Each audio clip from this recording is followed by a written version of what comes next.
You Can Negotiate Anything by HERB COHEN. The year was 2008. I just went fully into the business world 3 months earlier, and I needed capital as much as I needed oxygen.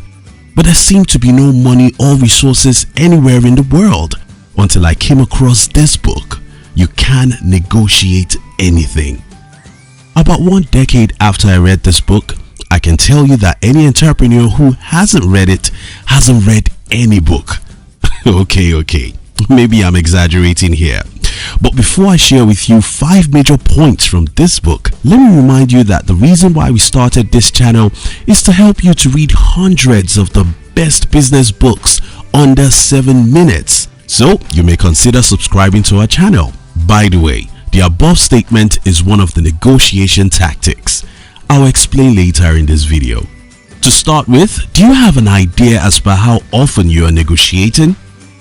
Every day. That's the answer.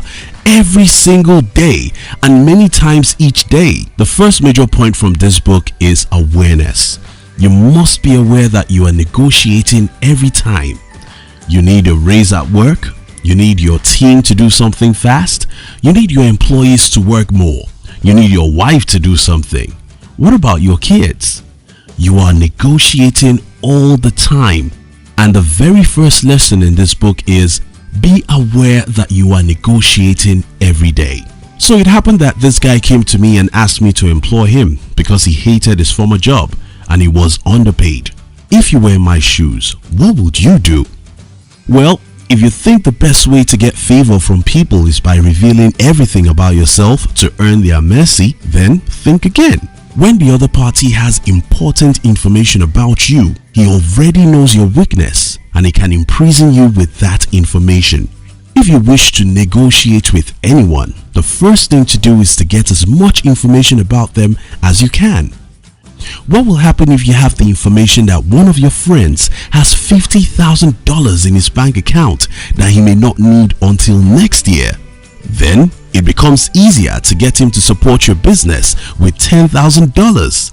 All you have to do is to promise him, James, I promise I'll pay you back in the next 10 months. If you don't have information about James, your negotiation may sound something like, I'll pay you back in the next 18 months. Because James actually needs his money the next 12 months, you are not likely to win him. The more information you have about the other party, the better you are at winning him. No wonder our military spend more money to gather intelligence than to buy weapons. Do militaries truly spend more money on intelligence than weapons? I don't really know. Anyway, kindly share your opinion in the comment if you are a soldier. The second major point in this book is get as much information as possible about the person you want to negotiate with. Imagine you're having a business meeting with another entrepreneur. In this meeting, your company and his company will be signing a significant partnership deal. This other entrepreneur will be flying 9 hours to come and meet you for the meeting. How best can you have a great deal in a meeting like this? Well, something as simple as his return ticket can help you. Imagine you have access to his return ticket and discovers that he's scheduled to return 3 days after he arrives at your country. What if you try to show him how hospitable you are by taking him around your city and company? What if you can successfully waste his first 2 days and get the meeting to start just 5 hours before his scheduled return? I'm sorry. That's one of the negotiation tactics HERB COHEN advises you not to use. But the lesson here is simple. Time matters.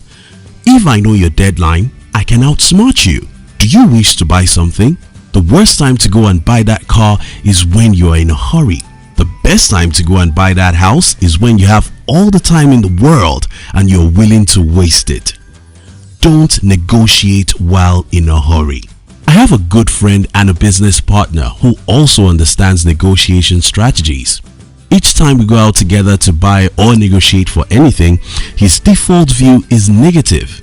He simply tries to see why what we are trying to purchase is too costly, why it's a poor quality, or how we can get it cheaper elsewhere. This is an international strategy to make the other party feel helpless. maybe you should try it out. When next you want to buy a car or a refrigerator, try and go with your wife or husband. Ask him or her to be in a negative mode while you are positive. Let your wife look for everything that's bad in that purchase while you try to look for a few things that are good. This way, the seller will be helpless and fear you might move away. This will force him to sell at your best price. Let me know in the comment if you'll try this strategy very soon. Don't love what you want to buy, or you'll pay extra dollars to get it. Don't let your opponent know that you love what you're negotiating for. Sometimes ago, I needed a friend to finance my business. What is the best strategy to use in this situation? One of the negotiation strategies I used was to let my friend know that he's not the only person I'm discussing with. Did I just use the word discuss? No, I wasn't discussing. I was negotiating. But you don't tell the other party that you're negotiating with them, except you want them to be aware, which may hurt you because they might raise their weapons too. Now back to what I was sharing with you.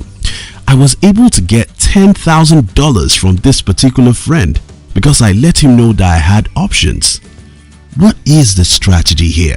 When you talk with people as if they are the only option you have, they simply become a god. Have you ever experienced someone acting like a god before? I'd like to know your experience through the comment. Always let the other party know that you don't care that much. You can do this so easily by adjusting your words. Take for instance, we can tell you, please subscribe to our channel, but that may not work as well as you may subscribe to our channel. That's what I promised to show you at the beginning of this video.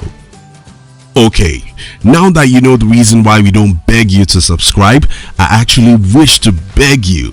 Please subscribe and turn on the notification so that you won't miss other great books.